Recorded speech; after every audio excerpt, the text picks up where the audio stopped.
meeting for Monday, October 2nd. Jordan, would you start us off with a roll call, please? Please respond by stating present. Councilmember Ronayne. Present. Foberg. Present. Liebelt. Present. Reif. Present. Johnson. Present. Reinbold. Present. Langer. Present. Norvstrup. Present. Mayor Shoneman. Present. Please stand with me for the Pledge of Allegiance.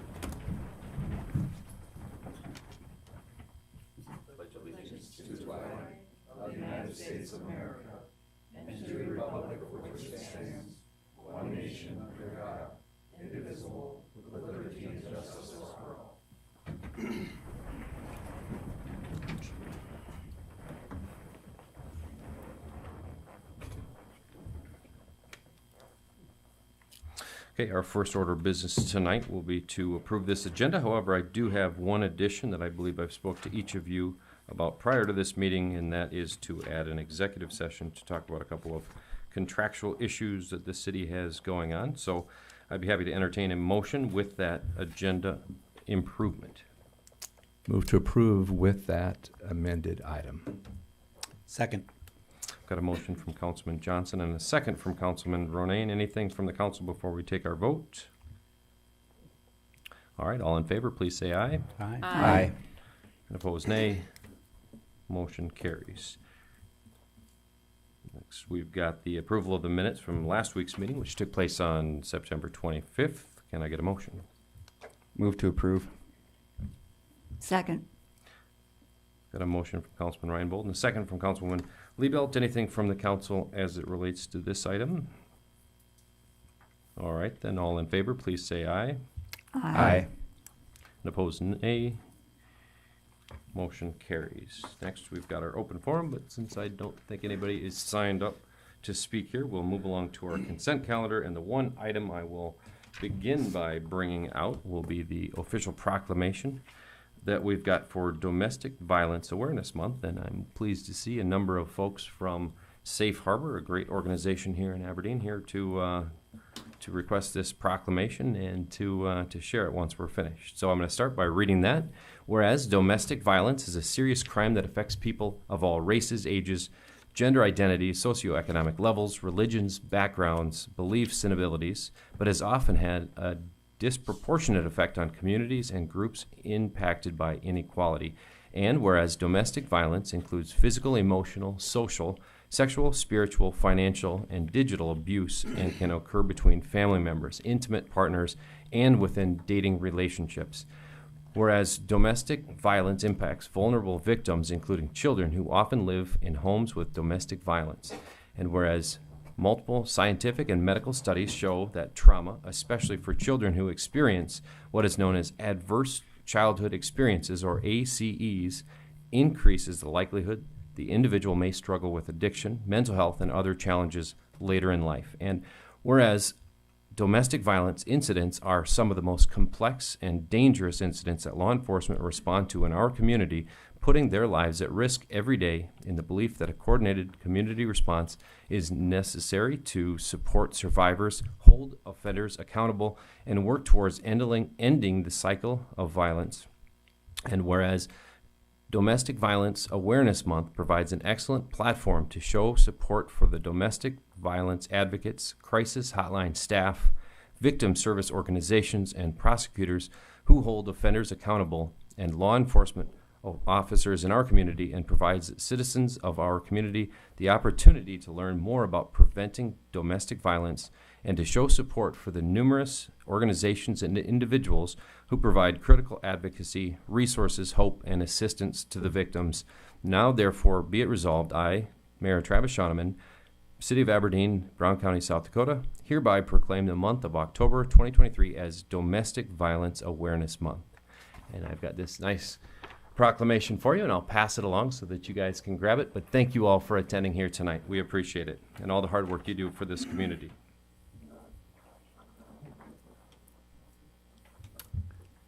I'll move to approve the consent calendar.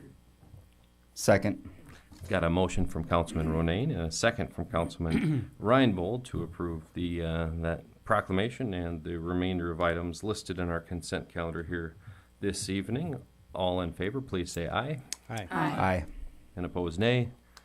Motion carries. Next, we've got our first item of, and single item of old business, possible second reading and final adoption of an ordinance titled 230903, which supplements our Parks and Rec budget in 2023. And Jordan kind of walked us through some of the ins and outs of that last meeting. Jordan, anything change? Thank you, Mayor. No changes from first reading, and staff recommends approval. Second. Got a motion from Councilman Johnson and a second from Councilman Reinbold. Anyone on the council have anything to contribute as it relates to this ordinance that we're taking our second reading on here tonight? All right, Jordan, would you give us a roll call vote then, please?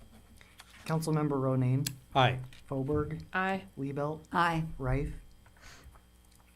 Looks like we lost him there. Johnson, Aye. Reinbold, Aye. Langer, Aye. Norvstrup, Aye. Mayor Shoneman. Aye, motion does carry. Next, we've got new business. Our first order of new business will be a public hearing and possible first reading of an ordinance 230902, which rezones properties described as lots 466 and 467 in the Morning Heights subdivision at 616 Brock Street South from Central Business District High Density Residential to High Density Residential only. And here to talk a little bit about that is Eric Miller. Eric, what have you got? The petitioner is requesting this rezoning in order to eliminate split zoning and to bring the property into a district that's consistent with its residential use. This petition to rezone was approved by the Aberdeen Planning Commission September 19 of this year. Staff and Planning Commission recommend approval of this rezone. Move to approve. Second. Got a motion from Councilman Ronayne and a second from Councilman Johnson. Does anyone have any questions for our interim planning and zoning director, Eric Miller? I do, Mr. Mayor.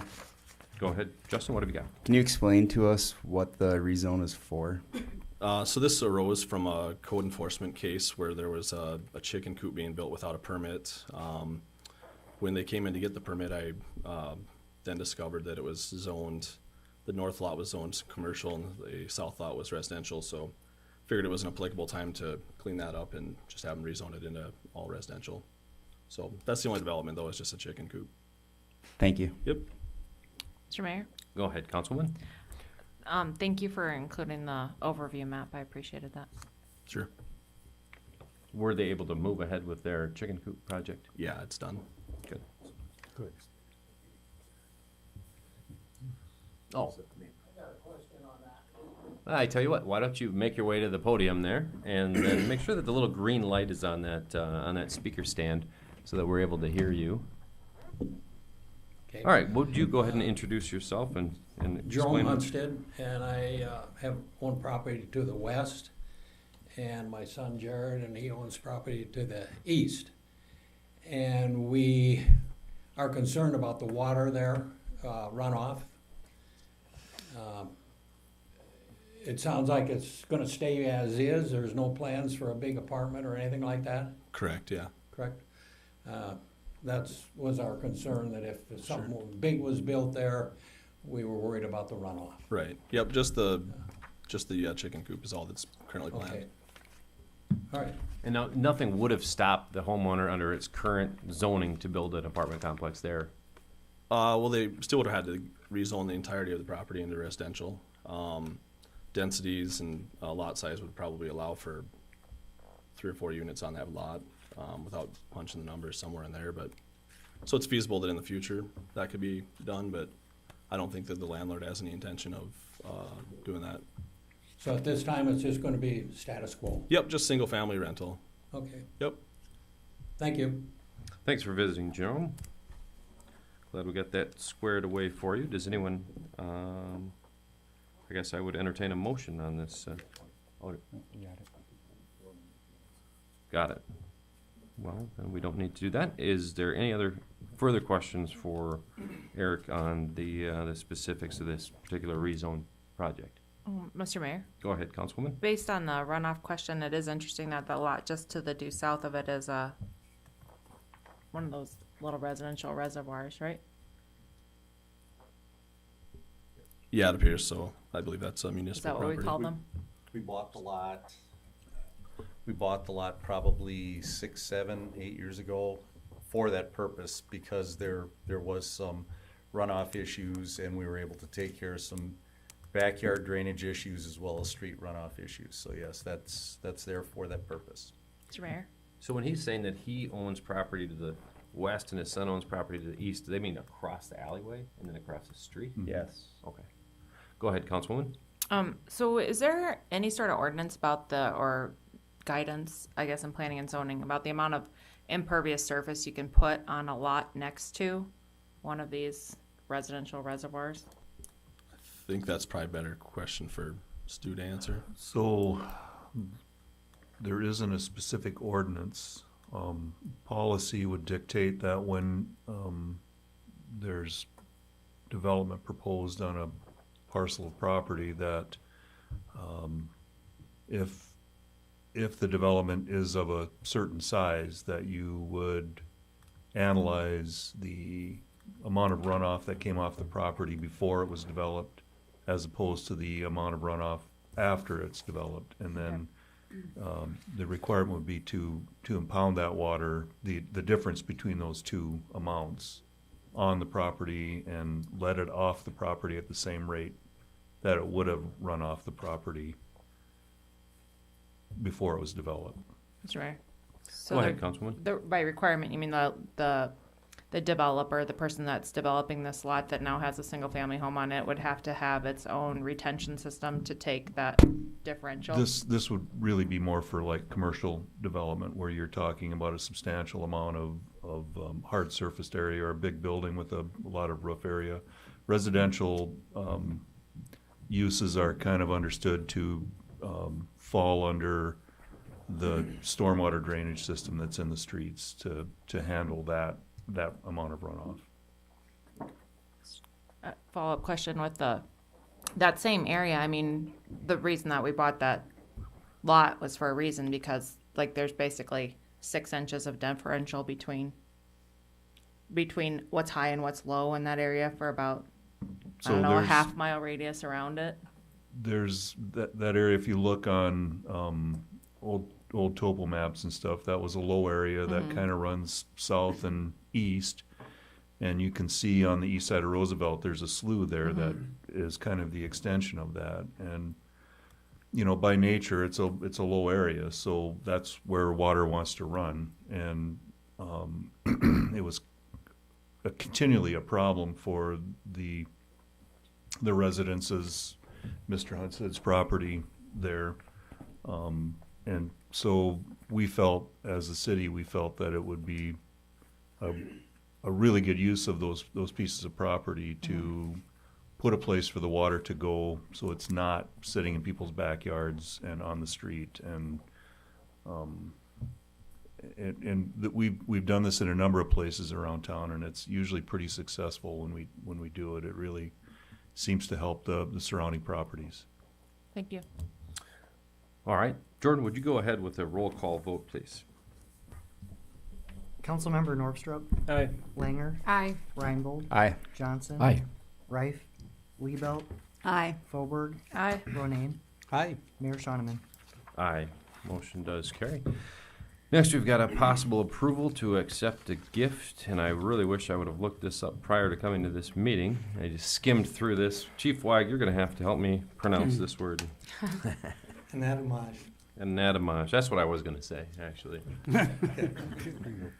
So, with that, Chief, would you explain what you're looking to accept as a gift? Sure, thank you, Mayor. We're requesting approval to accept this gift, this Anatomage table from the Presentation College and the Presentation Sisters of the Blessed Virgin Mary. This table will enhance the education of Aberdeen Fire and Rescue's EMTs, paramedics, and students of our public EMT courses, which are instructed by Aberdeen Fire and Rescue's instructors. Presentation College and the Presentation Sisters of the Blessed Virgin Mary would like to gift this Anatomage table to Aberdeen Fire and Rescue with an agreement that we continue a warranty of the table for a minimum of 1 year. And to answer any questions about the table and how it works and all the intricacies about it, I have Amber Schwab, Sister Roxanne, and Training Section Chief Keith Shurisky, who has dabbled in testing it out. So if you have any questions, they'll be sure to answer them. Well, I just have the one question. Now, the guy that's showing on the screen in the picture, is that UFC President Dana White? Or just a lookalike? Just a lookalike. Okay, just double checking. They have nicknamed him Don. Don, all right. Yeah. I'm Scared the heck. I'd recommend you change it to Dana, but that's just me. Would anyone care to support this with a motion? Move to approve. Second. Got a motion from Councilman Ryan Bold and a second from Councilwoman Langer. Does anyone have any questions for the chief or any of those other stakeholders? Go ahead. I don't Councilman really have a Ronayne. question, but this is a very generous gift. Thank you very much. Agreed. All right, then if there's no further questions on it, I would echo that sentiment. Thank you very much. Presentation, it was awfully kind of you all. I would take them all in favor. Please say aye. Aye. Aye. And opposed, nay. Motion carries. Thank you. Thank you, Chief. Finally, we've got a possible approval for a temporary placement of large inflatables for the South Dakota Special Olympic State Bowling Tournament, which occurs at our very own Village Bowl. Eric, what have you got to tell us about that? As with previous years, the South Dakota Special Olympics is requesting permission to temporarily place a large inflatable polar bear. This year, they're also bringing in an archway that's got their insignia on it as well. Purpose of this is to help build awareness for the South Dakota Special Olympics and to welcome participants and their families to the state bowling tournament. They'll be up from November 2nd through the 5th, and staff recommends approval of this request. Move to approve. Second. All right, then I've got a motion from Councilman Johnson and a second from Councilwoman Fulberg. Does anyone have any questions as it relates to this temporary signage? All right, then all in favor, please say aye. Aye. Aye. Aye. Opposed, nay. Motion carries. Move along to our review and approval of claims and payroll bills will be this week, of course, October 2nd, and the payroll pay period is 24th of September, rather, through October 7th, and the city's share of associated costs involved in hiring people. Could I get a motion to approve our bills and payroll, please? Move to approve. Second. The motion, Councilwoman Liebelt, second, Councilman Reinbold, and Jordan, would you go ahead with a roll call vote on that, please? Councilmember Ronayne. Aye. Felberg. Aye. Liebelt. Aye. Johnson. Aye. Reinbold. Aye. Langer. Aye. Norvstrup. Aye. Mayor Shoneman. Aye, motion does carry. Next, we've got our city manager's report before we go into executive session to close out this meeting. Robin, what have you got for us this evening? Well, I too wanted to thank the Presentation College and the Presentation Sisters for the generous gift that is just awesome to help our programs move forward in the current century. So it's going to be a big help for their programs. Secondly, we did, Mr. Nelson and I did have a chance to visit with the South Dakota Department of Transportation this week related to the two-way Main Street project, and we've got some feelers out to the design engineers right now to see what we can do with the maybe changing how the proposed no parking was and things like that. So we're working toward something to move that ahead. And then some of your staff will be attending the Municipal League Convention in Rapid City this week. Several of us will be there representing the city of Aberdeen. So that's all I've got. Thank you very much, Robin. So with that, I would take a few moments to clear the room of anybody that wouldn't be here for our executive session, and to, if you feel the need, maybe get up and grab a drink or a bathroom break.